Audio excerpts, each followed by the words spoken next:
नमो अरिहन्ताणं नमो सिद्धाणं नमो आयर्याणं नमो वज्रायाणं नमो लोये सौवसाहुणम्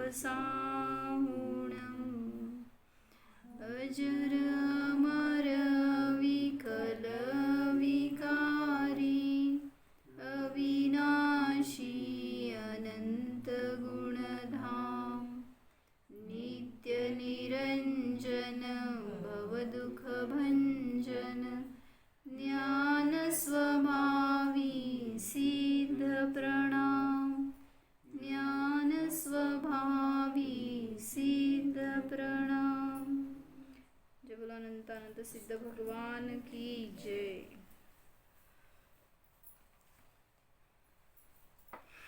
मोहाचं वर्णन बघत होतो आपण। काय कसे आहेत सिद्ध भगवान? सगळ्या दोह्यांमध्ये घेतलाय ना एक शब्द, काय? विमोह।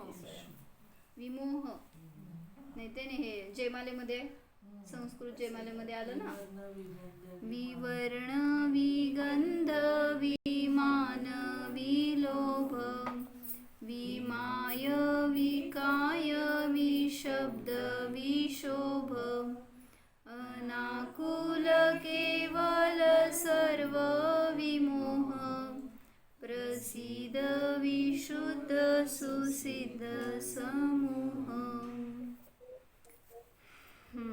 कसे आहेत सिद्ध भगवान? तर विमोह स्वरूप आहेत। तर मोह म्हणजे काय आहे हो? मोह म्हणजे पाप आहे, मोह म्हणजे दोष आहे, मोह म्हणजे कुठे गेलं?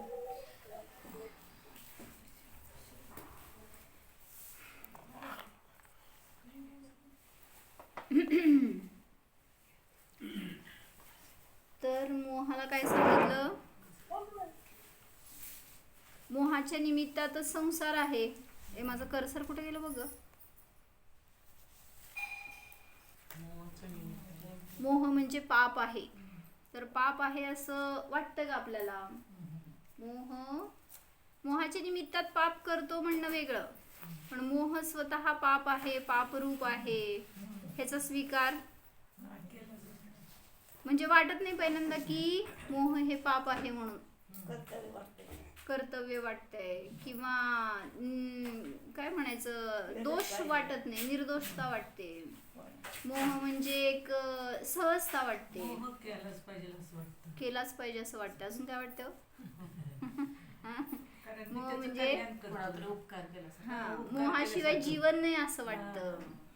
तर तिथे एका वक्त्याने काय सांगितलं की म्हणले, धर्मासाठी पण सांगतो त्यांनी आपल्या म्हणून, ते पण मोहच आहे।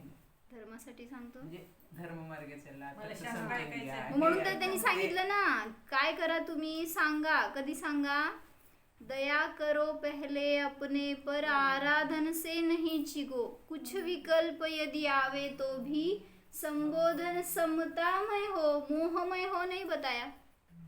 तुम्ही जरी संबोधन कराल कोणाला तरी स्थितीकरणासाठी वगैरे किंवा धर्माचा उपदेश देताय, तर मला आकुलता होऊन मी दुसऱ्याला उपदेश देणार तर माझा धर्म किती टिकणार? म्हणून सांगितलं तुम्ही करा संबोधन किंवा स्थिर करायचा प्रयत्न करा, पण कुठपर्यंत? जिथपर्यंत माझी विचलितता होत नाही, मला व्यग्रता होत नाही, मी अस्थिर होत नाही तोपर्यंत। नाहीतर असं होतंय आमच्या इकडून की तिचा मुलाला उपदेश, धर्म करा, जा मंदिरात, स्वाध्याय कर, ध्यान कर, मग त्याच्या निमित्तामध्ये तुमचं बी तसंच आहे, तुमच्या मनोरा सांगते म्हणजे ते सांगायचं कुठपर्यंत? सांगा आणि सोडा, नाही करत म्हणल्यावर मागं लागून हात धरून थोडी करू शकतो काय आपण? जबरदस्ती करायला गेला तर तुमचं धर्म संपतो। कसं वाटते ते बाहेरचे गोष्टी हे करते, ते ब्रेन वॉश केल्यासारखी सारखी बोलल्यावर तर त्याच्यामध्ये अडकते ना। थोडं सारखी त्यांना सांगितलं तर सांगणं चुकीचं नाहीये, आम्ही सांगा म्हणतो की तुम्ही मार्गदर्शक आहात तिथपर्यंतच, फोर्सफुली केलं त्याला नाही. करायला गेलात ना तर उलट Forcefully विरोध नाही, होतो. पण करा म्हणून सारखे सारखे, कारण का भटकते तिकडेच आहे ना बाहेरचं ह्याच्यामध्ये. तुम्हाला आकुलता नाही ना त्याच्यामध्ये? आकुलता नाही ना, मग सांगा, भरपूर सांगा. पण जर तुम्हाला आकुलता होत असेल तर तुमचा धर्म पण संपला. आकुलता होत असल्याशिवाय सांगितलं जातं. नाही, स्वयं करा नाही म्हणून तर आता असं म्हणतात काय ना. मुनी गुरु सांगतायत तुम्हाला, थोडी त्यांना आकुलता आहे म्हणून सांगतायत. मुलींना नाही. करुणा आहे, एक तुमच्याबद्दल काय म्हणायचं, प्रेम आहे म्हणून, तुम्हाला स्थिर करायचं ही भावना आहे म्हणून सांगतायत. मग त्याच्यामध्ये आकुलता असायला पाहिजे असं भाव नाहीये. हे मुलगा म्हणते, मुलगी बी म्हणते, तू कधी जेवलेस का, खाल्लेस का, काय करतेस, कधी करतेस का, उठले की सुटले की धर्माचाच विषय काढतेस की म्हणून. म्हणून सांगा, सगळं चालतंय, नाही असं सांगायला नाही. काही अडचण नाहीये. पण कुठंपर्यंत सांगायचं जयश्रीमा? आपली आकुलता होत नाही. हाँ, समतामय, जोपर्यंत जब तक मेरी समता का नाश नहीं होता तब तक संबोधन है. अगर मुझे विषमता होने लगी, मुझे मोह होने लगा, इसके पीछे मोह आता है, समता नहीं रहती. मेरा उद्देश्य क्या था, उसको धर्म मार्ग में लगाना है. लेकिन अगर मैं ही अपने स्वभाव से च्युत होने लगा, मुझे ही अगर मेरे धर्म से दूर जाने लगी मैं, तो वो संबोधन कितना कार्यकारी. तो मुझे बताना था कि एक वक्ता ने ऐसे बताया कि अगर ये क्या महावीर भगवान ने दिव्य ध्वनि में क्या बताया, मोह ये पाप है, ये दोष है, या सभी दोष, कौन कौन से दोष है, राग द्वेष मोह ये दोष है, क्रोध मान माया लोभ ये दोष है. हाँ बोलो, हाँ ना, त्यांचे दोष नाही आहेत ते, कोणाचे दोष आहेत? आपलं आपको स्वीकार है, क्रोध ये दोष है, मान ये दोष है. काय सुमंगल काकी, असं मी माझं 360 डायरेक्शननी 360 डिग्रीनी फिरायला लागली मान. कुणीकडे फिरू. तो वहाँ पे बता रहे कि जो क्रोध है वो उनके लिए दोष नहीं है, उन्होंने बताया है तुम्हारे लिए ये दोषास्पद है, इसको छोड़ो. लेकिन आपने स्वीकार किया है क्या उसको? आपको लगता है क्या ये गलती है, ये दोष है, ये पाप है? कितना स्वीकार है, कितना लगता है ऐसे? लगता है फिर भी होता है. नहीं, हाँ वही उन्होंने वहाँ पे भी एक वक्त एक ऑडियंस में ऐसे ही बैठे थे, आपके जैसे ही थे, शायद आप ही थे. हाँ, उन्होंने भी बताया कि क्रोध करते हैं कि होता है. काय नाही तू भाभी, तुम्हाला विचारू का त्यांना विचारू? विशाल भैया, क्रोध करते. क्रोध बुद्धिपूर्वक करना करते का ऐसा हैं. प्रयत्न करते हैं, सामने ऐसे विषय आ गए तो आपोआप ते होतं. तुमच्यासारखं सुद्धा माहिती का समोर बसलेला. ते पण काय म्हणाला, म्हणले जो परद्रव्य होता है तो वो वही क्रोध कराता है. तो वो ज्ञानी थे जो गुरु सामने बैठे थे, मेरे जैसे मेरे जैसे नहीं थे. तो वो गुरु क्या बोले कि अगर क्रोध आता है, आप ऐसा बोलते हो, आता है ऐसा तो कभी नहीं होता, करते हो ये स्वीकार करो पहले. तो आता है अगर ऐसा बोलेंगे आप, तो किसकी वजह से आता है? तो उन्होंने बोला वो जो सामने रहता है ना उसकी वजह से आता है. तो अभी अगर सामने वाला क्रोध कराता है तो मैं भी तुम्हारे सामने हूँ, करो क्रोध, कराओ. क्यों नहीं कर सकते, करा सकते. मतलब इसी से समझ में आता है कि सामने वाला कोई क्रोधी बनाने वाला नहीं है. क्रोध कराने वाले कोई नहीं है. क्रोध होता है ऐसे नहीं है, क्रोध मैं करती हूँ ये स्वीकार करो. तो ये क्रोध क्या है? दोष है, पाप है. अगर ये समझ में आए तो हमसे वो छूट सकता है, नहीं तो गलती लगती नहीं तब तक उसको छोड़ने का भाव नहीं आता. वो गलत है तो उससे दूर रहने की हम कोशिश नहीं करते. तो यहाँ पे ऐसे ही बताया है कि कषाय की मंदता व आत्मशुद्धता का भाव रखना ही सच्चा स्वाध्याय है. काय सांग? शुद्धता, कषाय मंदता व आत्मशुद्धता का भाव रखकर जिनवाणी सुनना ही सच्चा स्वाध्याय है. रिपीट करा. आत्मशुद्धता का भाव रखकर जिनवाणी सुनना ही सच्चा स्वाध्याय है. आप करते हैं सच्चा स्वाध्याय? मतलब हमारी आत्मविशुद्धि होती है क्या जब हम स्वाध्याय करते हैं? तो हमारे कषायों की मंदता होती है क्या? हमसे वो पाप छूटता है क्या? छोड़ने के भाव होते हैं क्या? क्रोध आदि जो परिणाम है वो हमसे हो रहे हैं, हम कर रहे हैं, तो उसको छोड़ने के भाव होते हैं क्या जब हम स्वाध्याय करते हैं, सुनते हैं। अगर कर रहे हैं वैसी विशुद्धि तो ही स्वाध्याय है आपका, नहीं तो सिर्फ ऐसे बहुत सारे लोग होते हैं जिनको मैं पूछती हूँ कि स्वाध्याय करते हो क्या, तो बताते हैं हाँ करते हैं। कौन सा करते हैं? फिर वो इतने फ्लैशबैक में जाते हैं ना, वो ग्रंथ का नाम ही पता नहीं उनको, ऐसे स्वाध्याय करते हैं। कौन? बहुत सारे ऐसे लोग रहते हैं जिनको बहुत तल्लीनता से करते होंगे शायद, इसलिए सब पीछे वाला भूल जाते हैं। हाँ, जो कर रहे हैं ना, पढ़ रहे हैं ना, उतना ही सिर्फ याद रहता है, और उसी में ऐसी मग्नता की क्या पढ़ा वो भी पता नहीं, क्या नाम है ग्रंथ का वो भी पता नहीं रहता। इसे क्या बोलेंगे? स्वाध्याय।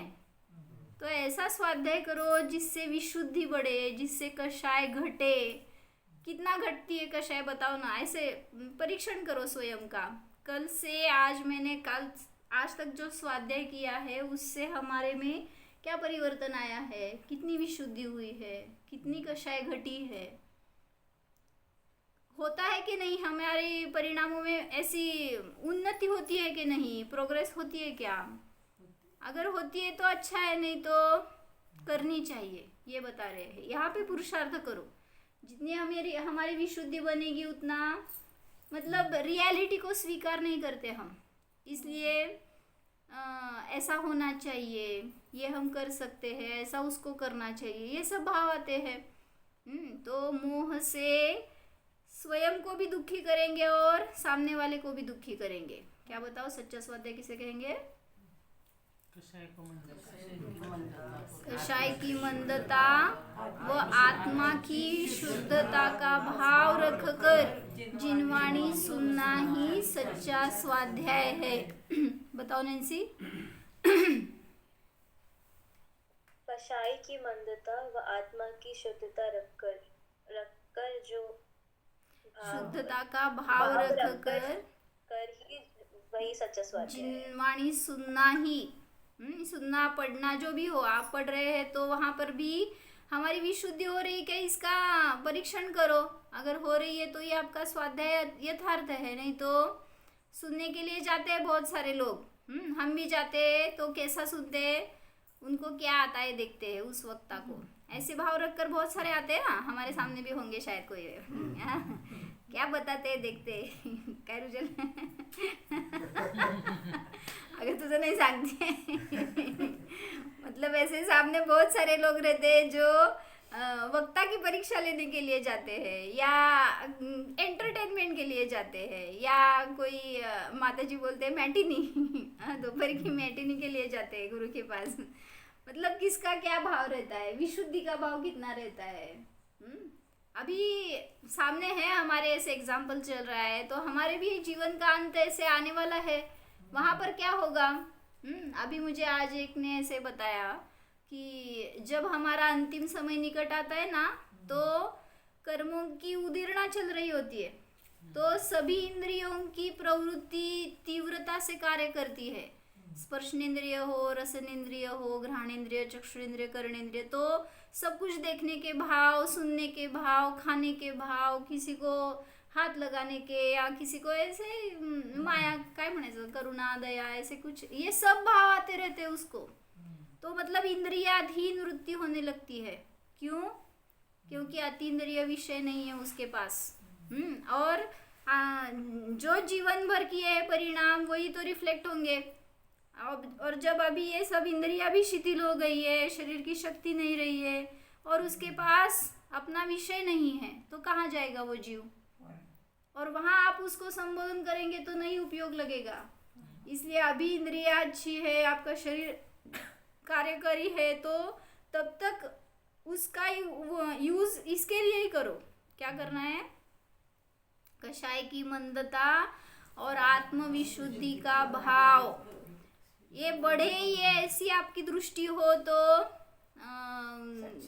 सच्चा स्वाध्याय है। तभी हम मोह मुक्त हो सकते हैं, तभी पाप से छूट सकते हैं। तो मोह कैसा होता है, इसके लिए कल मैंने माता जी का एक एग्जाम्पल बता रही हूँ कि माता जी ने क्या बताया। एक पंडित जी थे एक गांव में, ऐसे ही प्रवचनकार टाइप ऐसे, तो उनकी मृत्यु हो गई। तो इसलिए वहाँ पे कोई नए पंडित जी आने वाले थे उस गांव में। तो वो किसी गांव से दूसरे गांव जा रहे थे, तो एसटी से जा रहे थे और उनका वेश वैसा ही था पंडित जी का। क्या जटा बांधी थी या काय म्हणायचं भगवेला, हाँ ऑरेंज कपड़े डाले थे, हाँ ऐसे उनका वेश था। हाथ में पोथी आदि थी। तो वो चल रहे हैं एसटी से और वहाँ पे उन्होंने जहाँ जाना है वहाँ की टिकट ले ली और कंडक्टर ने क्या किया, उनको पैसे गलती से ज़्यादा दिए।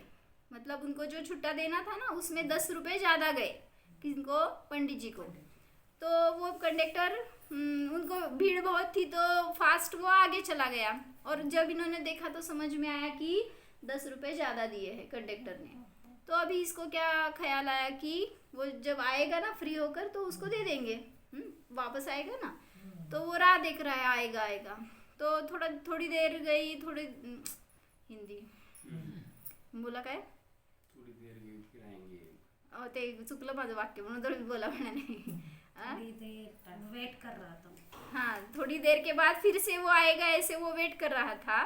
तो अभी वो आगे चला गया और कंडक्टर, और भीड़ बढ़ गई थी तो वो उसका काम चल रहा था और ये अभी वेट ही कर रहा है।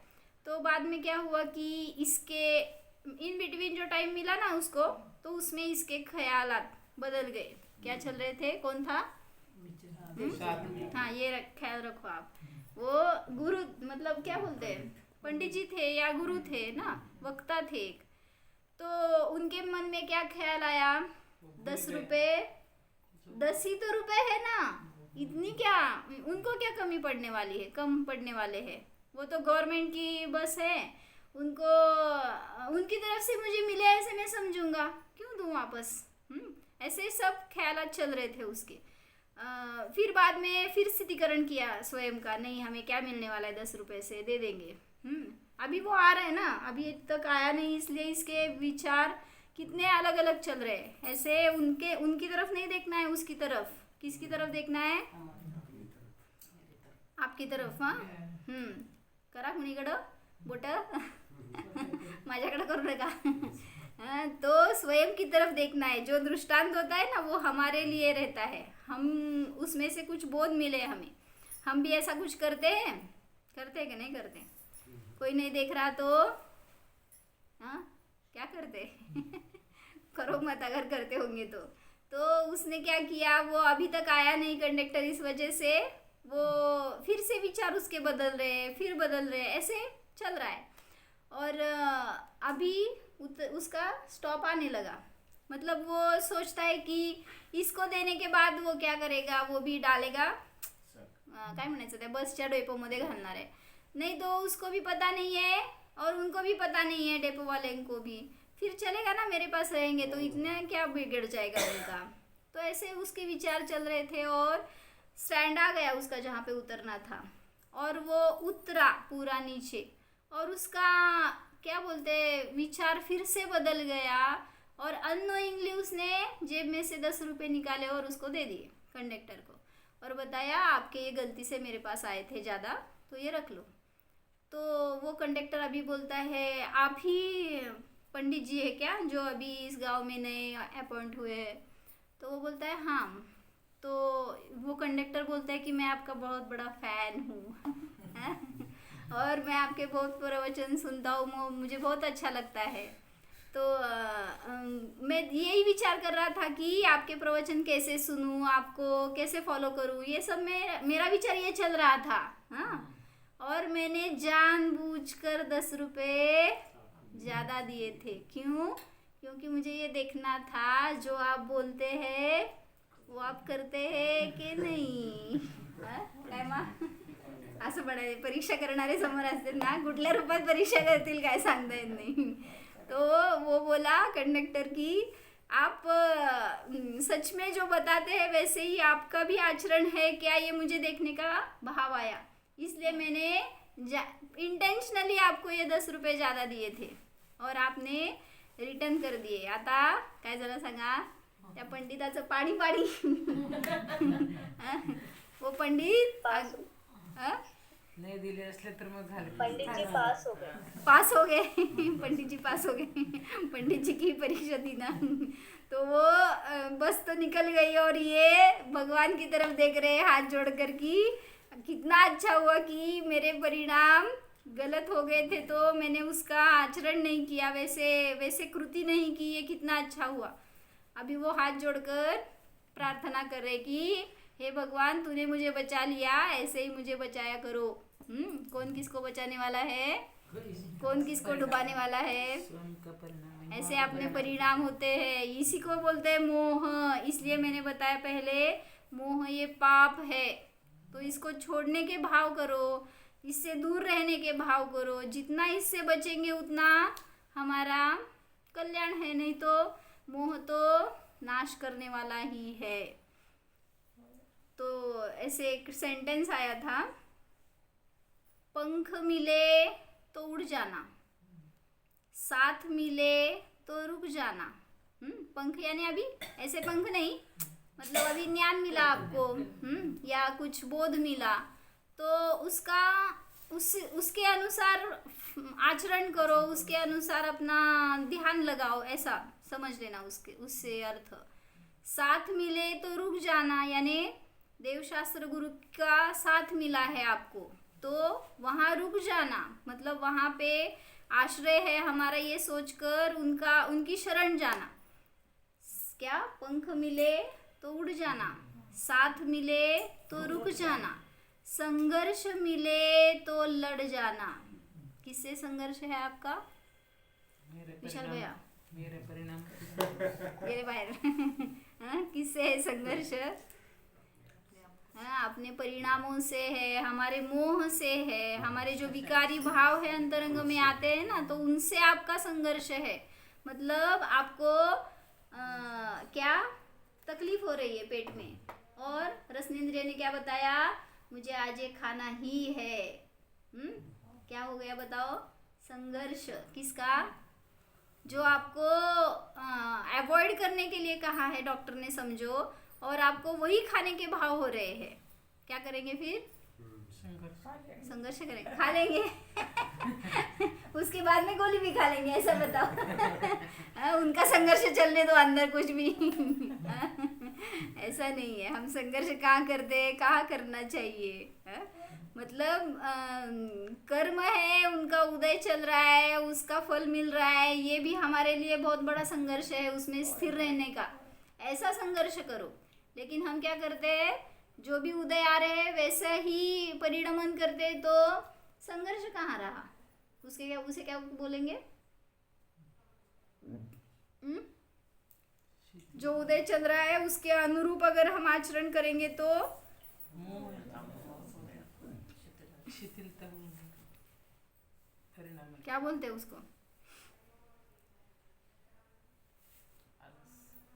आपकी शक्ति गई ना वहां पर, मतलब आपने अपना सामर्थ्य नहीं जाना, कर्माधीन हो गए, कर्माधीन हो गए. हाँ ठीक है, कर्माधीन हो गए, और जैसा उदय चल रहा है वैसा ही हमने परिणाम किया, तो फिर से वैसे ही उदय आएंगे.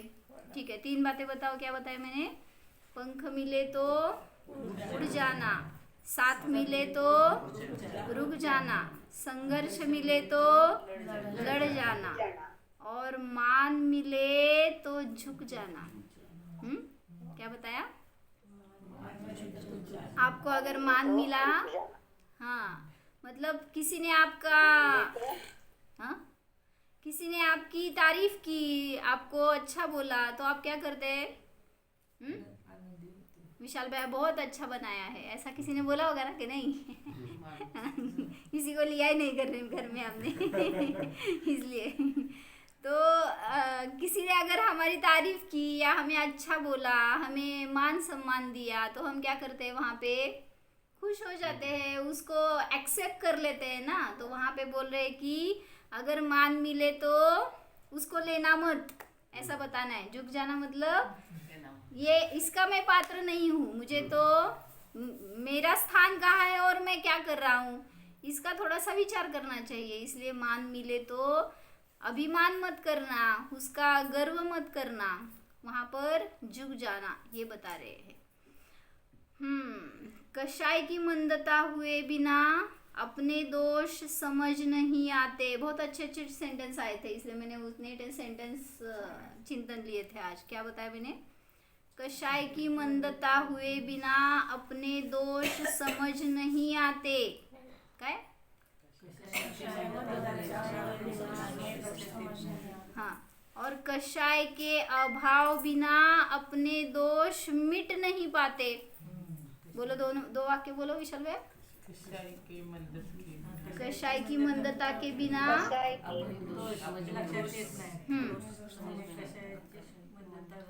नाही, आता कषाय परत- को मिटणे की हाय का?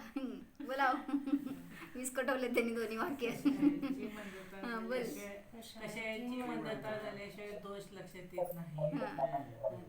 आणि आणि कषायाचे अभाव झाल्याशिवाय सगळे मिळून दोन वाक्य जोडायला लागले।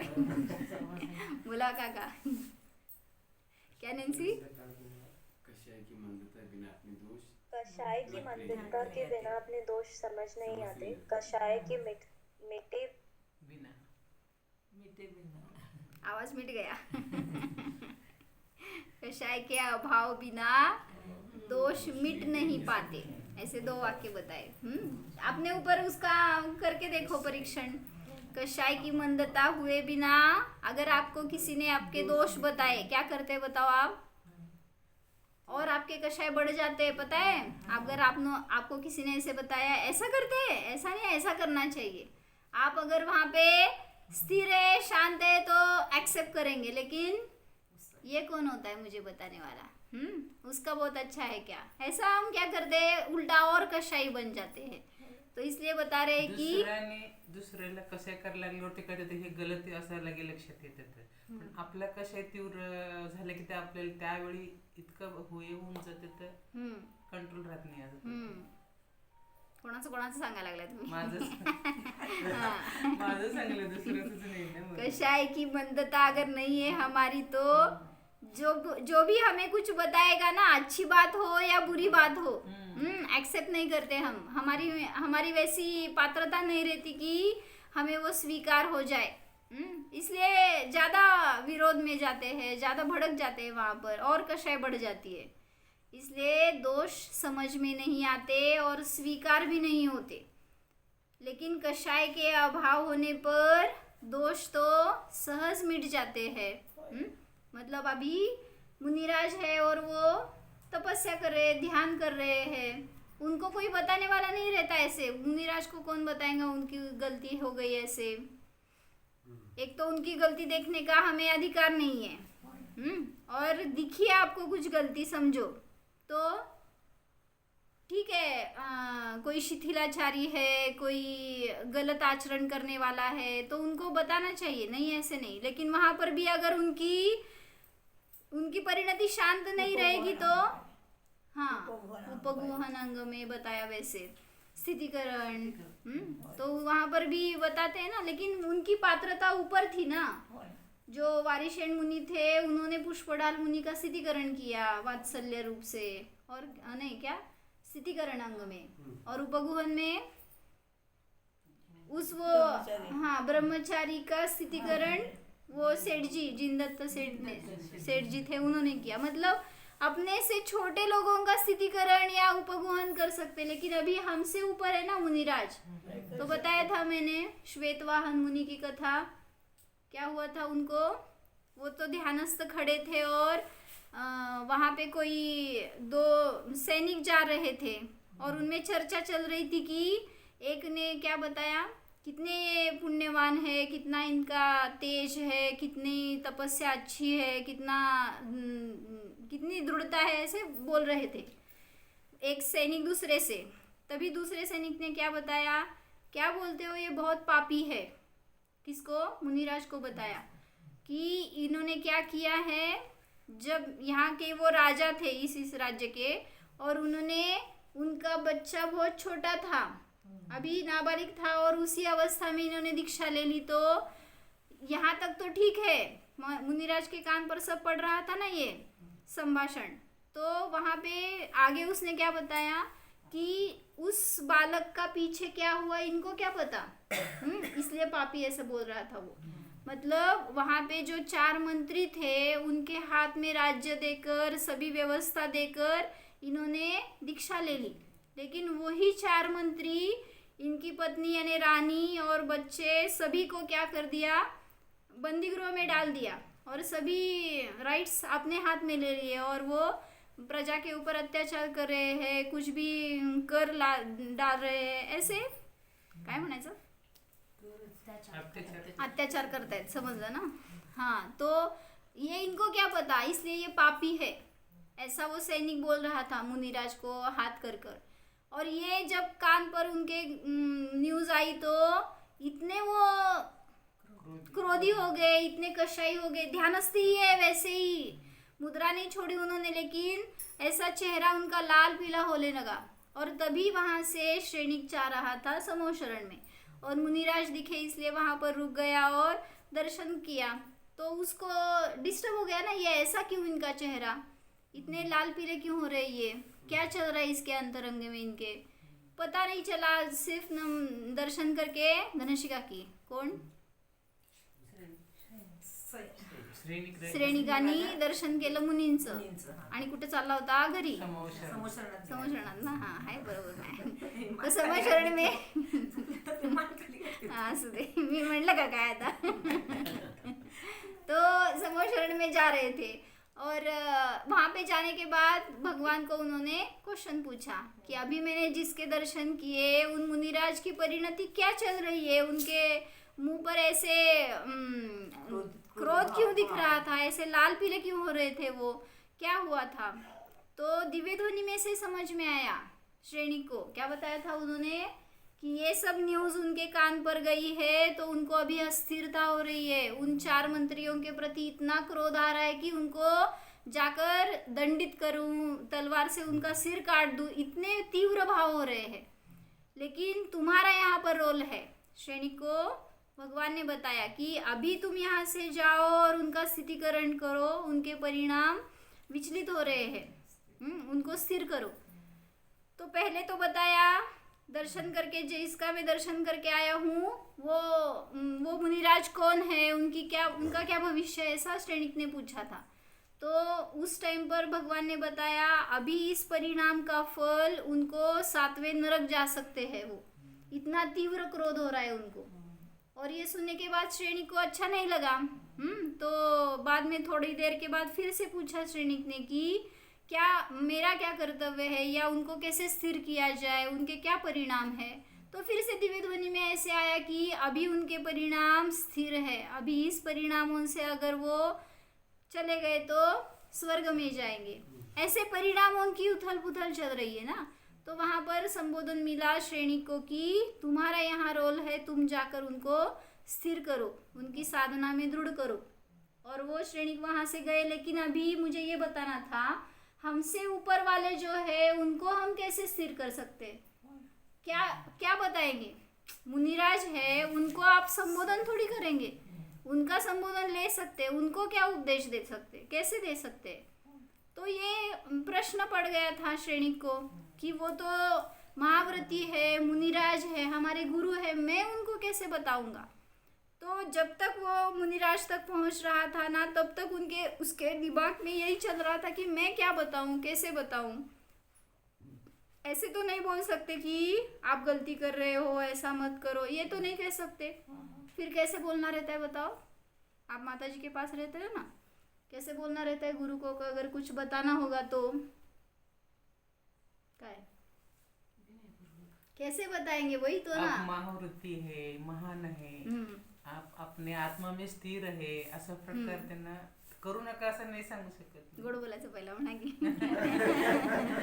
पहिला मस्का मारायचा। नाही मस्का नाही, पण त्यांना मी संबोधन केल्यासारखे असं नाही हो। बराबर है ना, इसी से स्थितिकरण होता है पहले कि हे मुनिराज, आप बहुत बड़े त्यागी है, बहुत अच्छी तपस्या में दृढ़ है, कितना आपने पुरुषार्थ किया है, आपने जीवन का सार्थक किया है, आप तो अपने भव को पार कर रहे हैं, अभी आपका भव के अंत समय आ रहा है।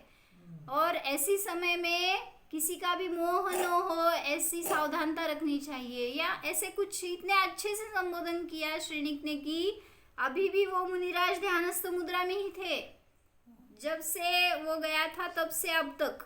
लेकिन अंतर में परिणाम कैसे, ध्यान के नहीं थे, सभी ये विभाव चल रहे थे अंदर में, और उसको खत्म करना था श्रेणी को। तो जब वो जाके वहाँ पे दर्शन किया और उसने पहले से अच्छे वर्ड्स में मुनिराज को स्थिर किया, और फिर बाद में वो जो राज्य है, वहाँ की जो प्रजा है, वहाँ का जो वहाँ पे जो भी रानी और बच्चा है, तो उनकी सबकी जिम्मेदारी आज से मेरी। तो आप निश्चिंत होकर अपनी साधना में दृढ़ रहो, अपना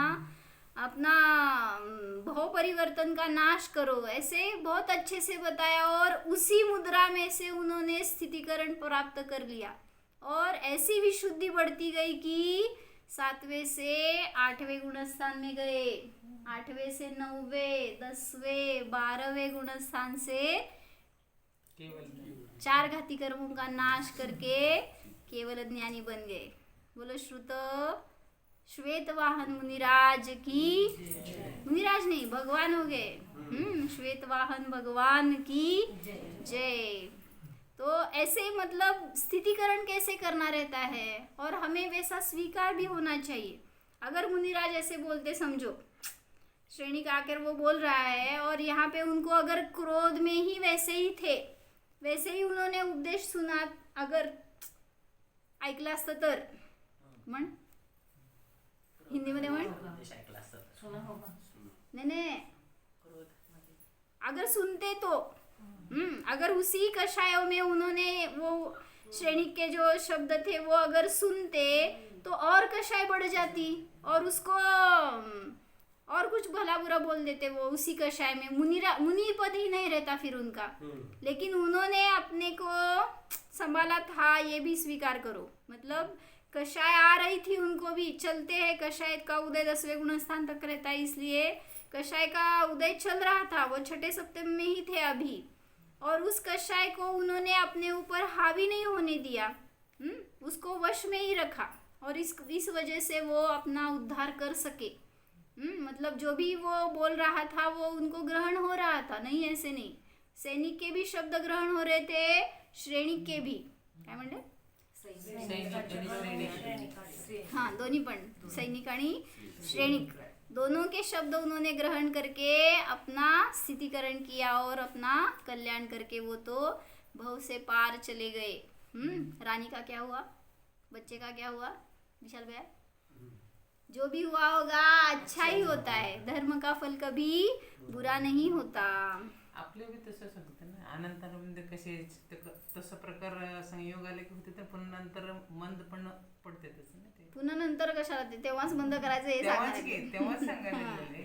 मतलब वो मुनिराज ऐसे अगर बोलते कि जाने दो, अभी तो मैं उसका पहले विरोध करूंगा, बाद में देख लेंगे फिर से, ऐसे अगर करते तो नरक में जाते, भ्रष्ट हो जाते ना।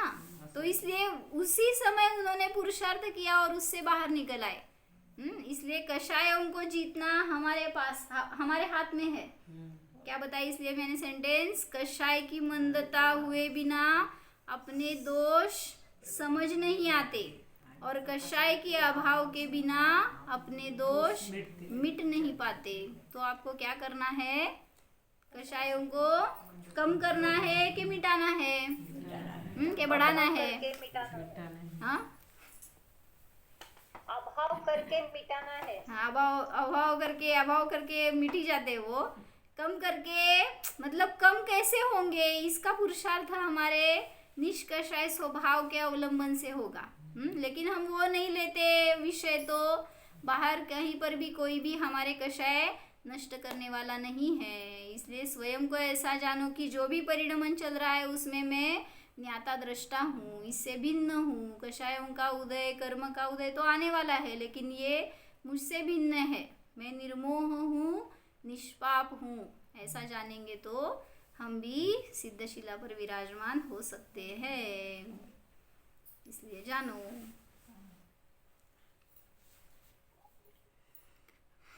जाना हामी सर्व कषायांच्या अतीत निष्कषाय स्वरूप आहे। हा मी आत्मा निर्मोह आहे. माझ्यामध्ये कोणतेही पाप नाहीतच, कोणतेही दोष नाहीतच. स्वतःला निर्दोष परमात्मा पहा.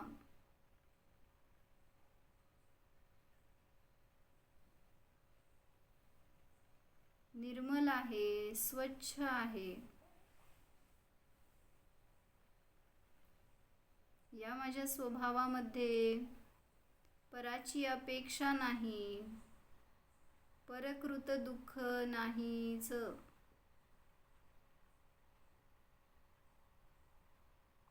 क्रोध कशाय नाही, मान कशाय नाही. सर्व प्रकारच्या मोहाने हा मी सर्वदा सर्वथा रहितच आहे. माझा आणि मोहाचा काहीही संबंध नाहीच पहा. निर्मोह स्वरूपोऽहम्,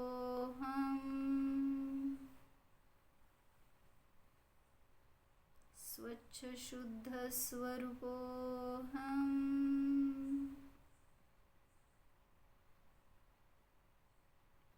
सिद्धोऽहम्.